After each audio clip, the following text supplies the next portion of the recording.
Dignity remains when survival demands your silence. This is the web.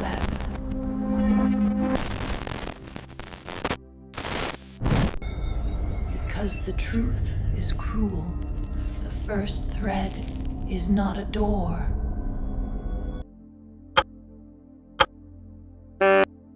You wake up in a chamber that reeks of sweat and burnt wires. The floor beneath you is damp, sticky, as though countless bodies had already collapsed here before yours. And yet, when you look down, you see no chains on your wrists, no shackles on your ankles. The prison is not iron. It is invisible. It hums. From the ceiling dangle threads of light, thin, trembling strands that pulse like veins cut open to the air. They shimmer, but they do not invite. They threaten, without knowing how, that to touch one is to surrender a part of yourself forever. But tell me, what part of you has not already been stolen? What dignity remains when survival demands your silence? You lift your hand. The trembling is not fear, it is recognition. The first thread quivers at your touch, and heat spreads into your skin, creeping like an infection. Suddenly, you are no longer here. You are everywhere. Voices shriek inside your skull, millions of them. Laughter cracked into screams. Prayers tangled with insults. A flood of words without faces. The taste of copper floods your tongue. The smell of sweat thickens. You feel pierced, yet there is no wound. This is the web. Not the spiders, but ours. A net spun of hunger and shame, of desire and silence. Each strand promises connection, but every connection demands more of you. Identity unravels into static. Loneliness becomes noise, and you cannot tell anymore if you are touching the web or if the web is touching you. Because the truth is cruel. The first thread is not a door. It is a mouth, and as it coils around your skin, you feel it feeding. Not on your body, on your very self. The thread tightens around your fingers, and suddenly the silence fractures. What was once a hum becomes a storm. Signals rushing through the void, piercing you like invisible needles. They dart and collide, countless sparks crossing the blackness, each carrying fragments of lives you do not know. A child's sob, a soldier's last breath, a confession whispered into static. You feel them pass through you, as though your body is no longer solid but porous, a vessel for transmissions that do not belong to you.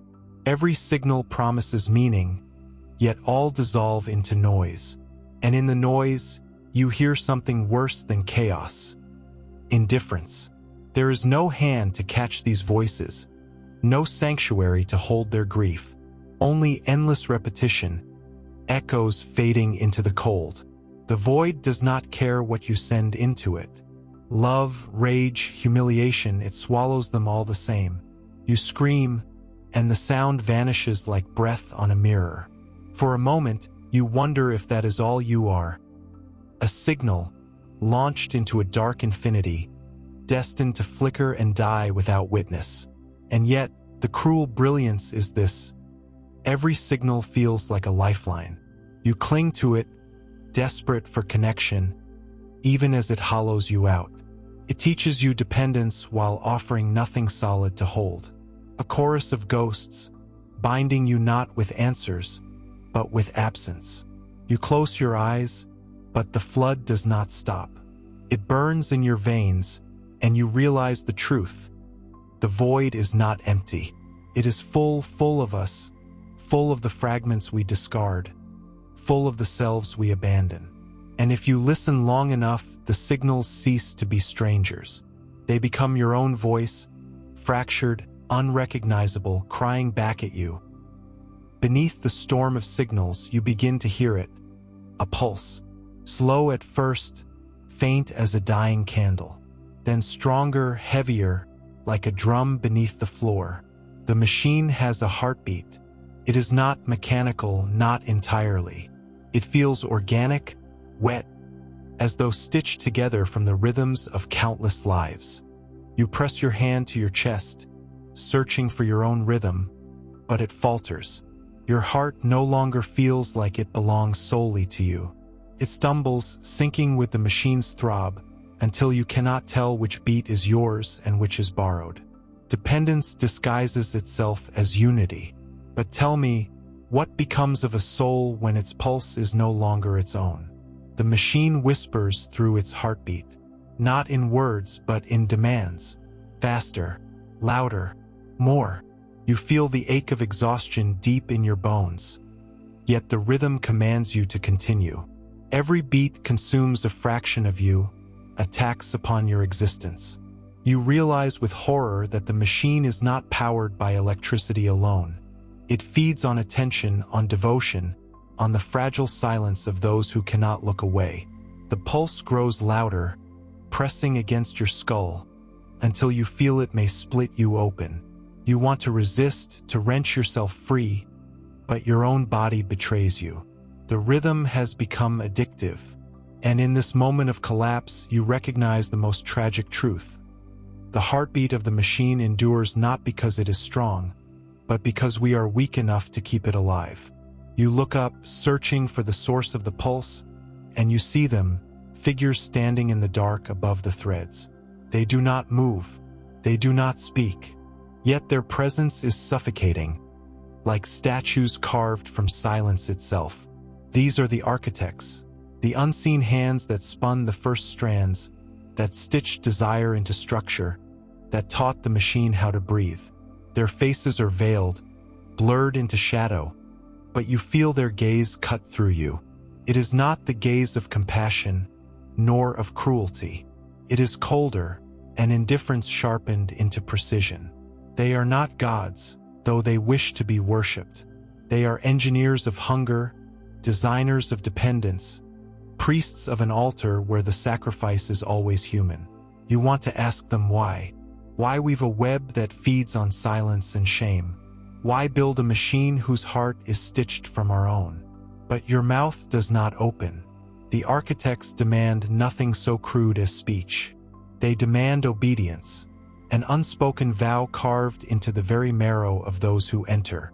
Around you, threads glimmer, vibrating under the architect's watch, and you realize the cruelest design of all: their silence. They never confess, never acknowledge the cost. They let the machine devour while they remain untouched, invisible, praised as visionaries while their creation feasts on its believers. Hypocrisy hidden behind innovation, cruelty wrapped in progress.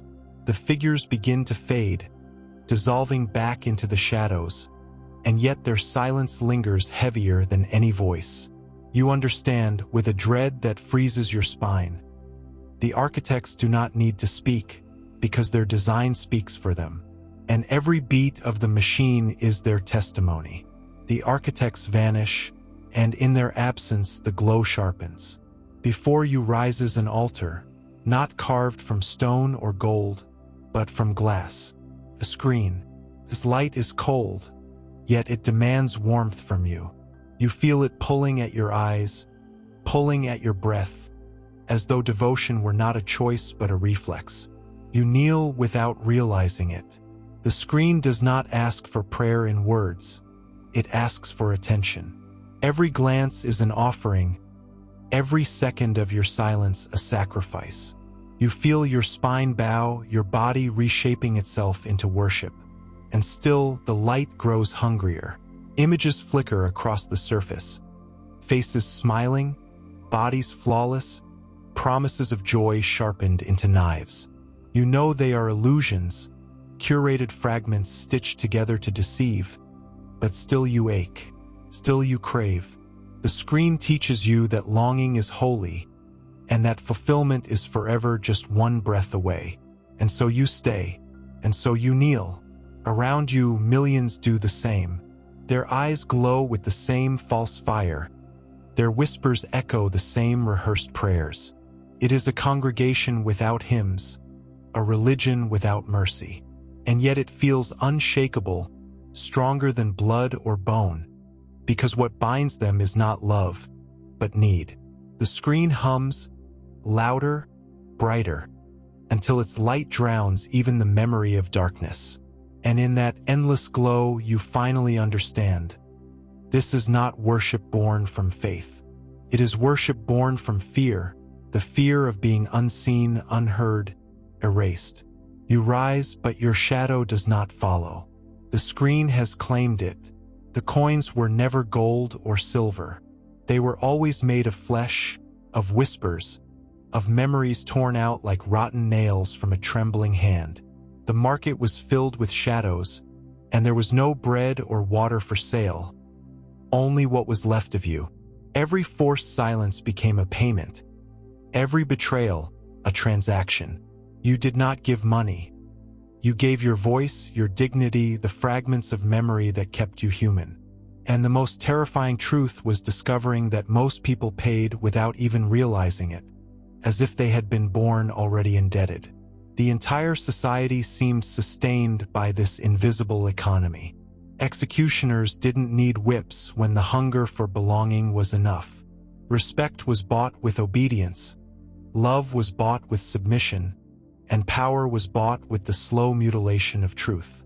You could feel how every gaze from others drained you, how the currency of your soul fell to the floor with a hollow sound, impossible to recover. But what happens when there is nothing left to give? What value does a human being hold when their spirit has been mortgaged down to the last tear? Sartre once said hell is other people, but here hell was perpetual debt. Owing the world your own breath, owing the crowd your own silence. There was no redemption, only chains made of favors never repaid and inherited guilt passed down like relics. The market of souls never closed at night. It pulsed inside every conversation, every contract, every promise signed in invisible blood. And as you surrendered what little remained, you felt the growing suspicion that no one, not even you, remembered the original price.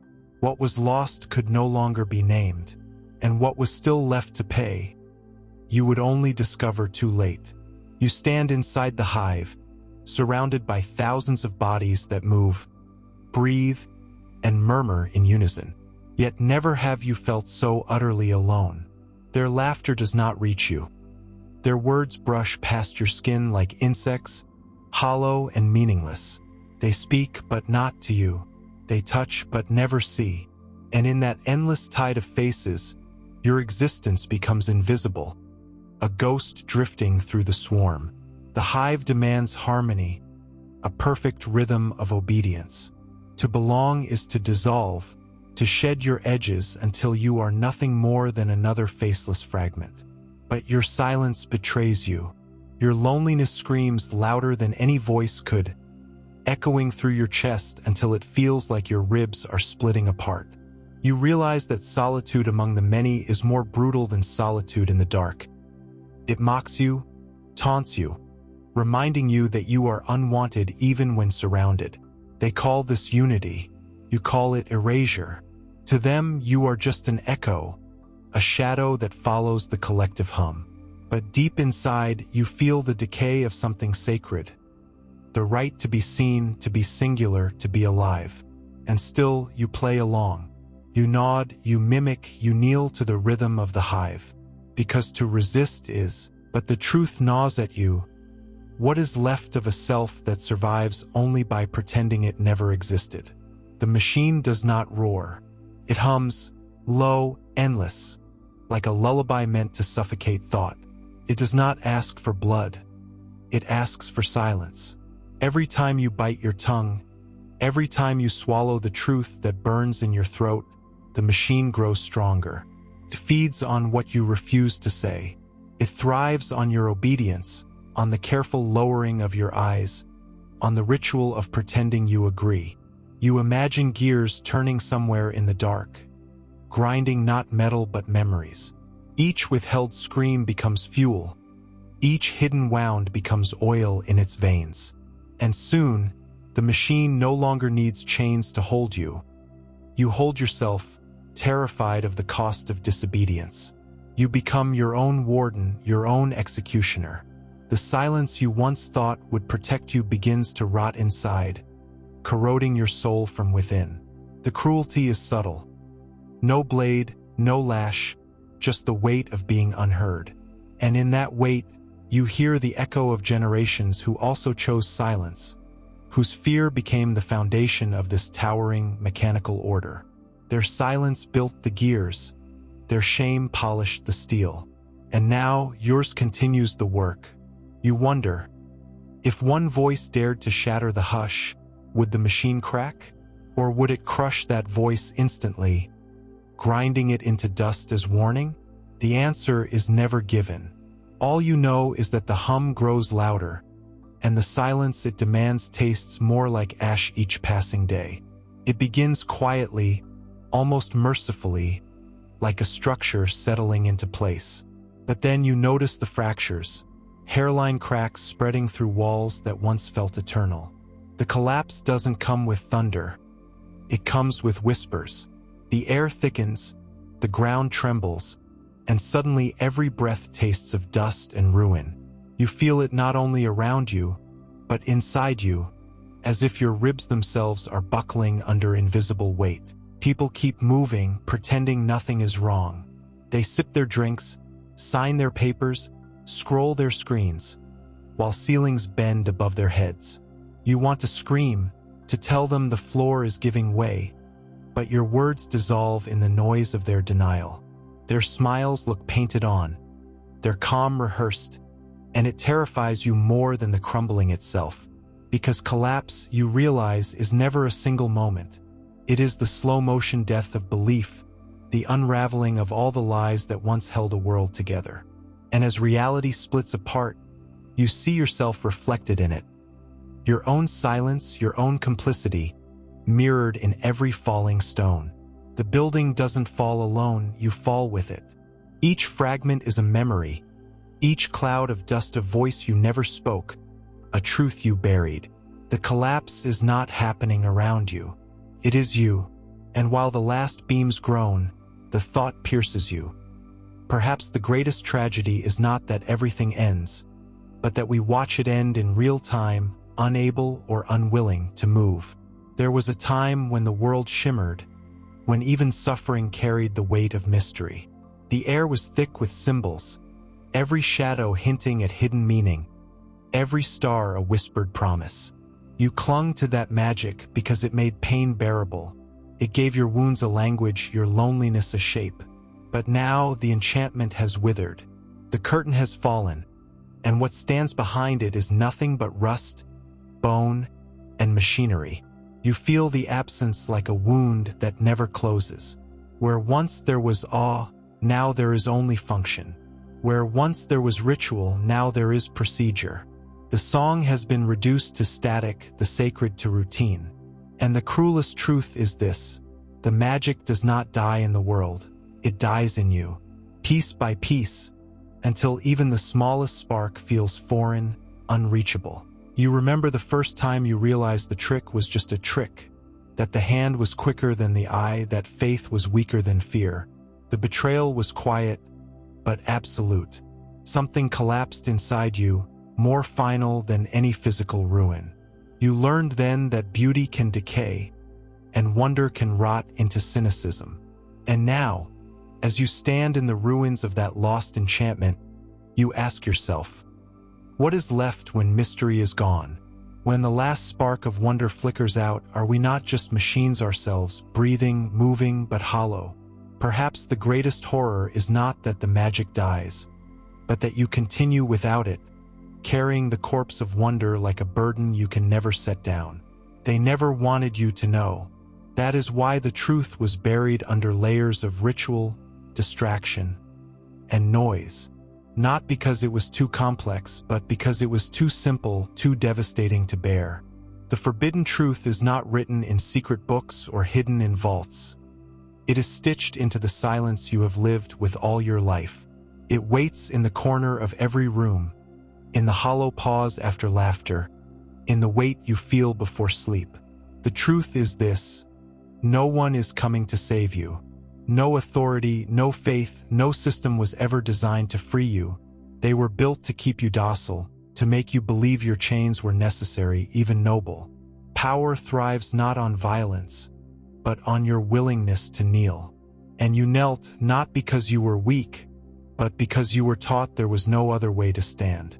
Once you see it, you cannot unsee it. The world reveals itself not as a grand stage, but as a carefully tended prison where every guard smiles as they hand you the keys to your own cage. The betrayal is unbearable. Family, culture, history itself, each complicit in weaving the net that holds you. And yet, knowing this truth is both poison and freedom. Poison, because it strips away the last illusions that once comforted you. Freedom, because only in that emptiness can you decide whether to keep kneeling or to rise, trembling against the silence. Listen closely, because this is the last warning you will ever hear. The world does not end in fire or flood. It ends in forgetfulness. One by one, names vanish, faces blur, and voices sink beneath the weight of silence. You will not hear the collapse when it comes. You will feel it in the hollowness of your chest, in the sudden realization that nothing sacred remains. The warning is not carved in stone or shouted from mountaintops.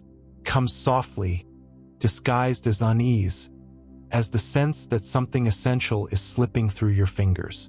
You try to hold on, to rituals, to words, to love, but everything feels like sand pouring through a broken hourglass. And beneath it all, the machine still hums, demanding your silence as payment for survival. But survival without truth is not life. It is slow extinction. That is the lesson you must face. A people can endure hunger, war, even death, but not the erasure of their voice. Once silence becomes the only language, nothing human remains. The hive consumes the self, the machine feasts on obedience, and the soul is spent as currency until nothing is left but dust. So hear this: the end is not coming. It is already here, unraveling in real time. The only choice left is whether you let it pass in silence, or whether you let one final cry break the hush, even if it destroys you. Because sometimes, destruction is the only form of truth that survives.